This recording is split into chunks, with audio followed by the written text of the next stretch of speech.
Hello mga kabongga! So ngayong araw naman ay libutin natin ang National Aquarium ng Abu Dhabi. Alam mo ba mga kabongga, largest aquarium ito ng Middle East, o di ba bongga? Ngayon ako nakakita ng isa-isa mo papakainin yung mga isda, o di ba bongga? Wow! Nakakatuwa nga dahil yung mga pagong ay pinapakain talaga nila ng mga fresh na gulay. Nakaka-amaze talaga dito kabongga dahil ang akala mo talaga yung nasa sarili nilang pamamahay ang mga animals. Kabongga, sa sobrang dami nga ng animals dito ay hindi ko akalain na mahigit 46,000 plus na marine animals ang makikita mo dito sa loob ng National Aquarium ng Abu Dhabi. At bawat aquarium mga kabongga ay merong nakalagay na tablet na pwede mong alamin kung anong klaseng isda or species sila. Ang Wow! bongga nga ng design kabongga dahil mayroon pa silang ganyan, o di ba bongga? So yun nga mga kabongga, dumako naman tayo dito sa Dasab. So ano nga ba naman na makikita mo dito sa Dasab? So yun nga mga kabongga, ang gaganda talaga ng design nila. Gaya nitong tinitingnan ko na ang bahay ng isda ay yung nasirang barko sa ilalim ng karagatan. At talaga namang makikita mo rin ang malalaking crabs, lobster dito. Talagang pinamamahayan nila. At yun nga mga kabongga, dumako naman tayo dito sa Ring of Fire. So ang daming isda dito na hindi ko masyadong kilala at sobrang dalang ko lang makita. At ang bongga nga dahil meron din silang aquarium na pwede kang pumasok. Oo, kabongga, pwede kang pumasok sa loob na naka-glass at makikita mo ng mas malapitan yung mga isdang nasa loob nito. O, di ba, ang bongga?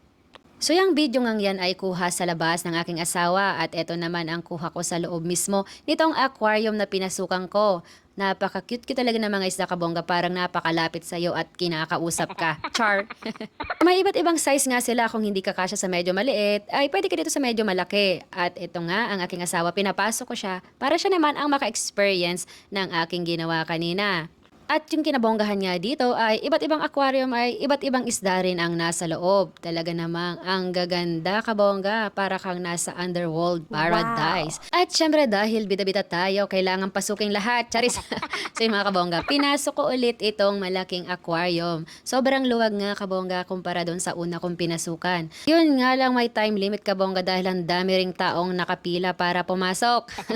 At heto nga yung pinaka-favorite kong design dito kabongga. So, sobrang simple pero sobrang amazing Wow! at creative nila. So, ang daming ang iba't ibang isda sa loob ng lumang sasakyan. At heto pa mga kabongga dahil meron silang napaka-cute-cute na nag-iiba-ibang kulay na mga jellyfish. So, parang nasa live show ka ng jellyfish na nag-iiba-iba ang kulay or nagpapalit ng kulay. O, di ba ang bongga?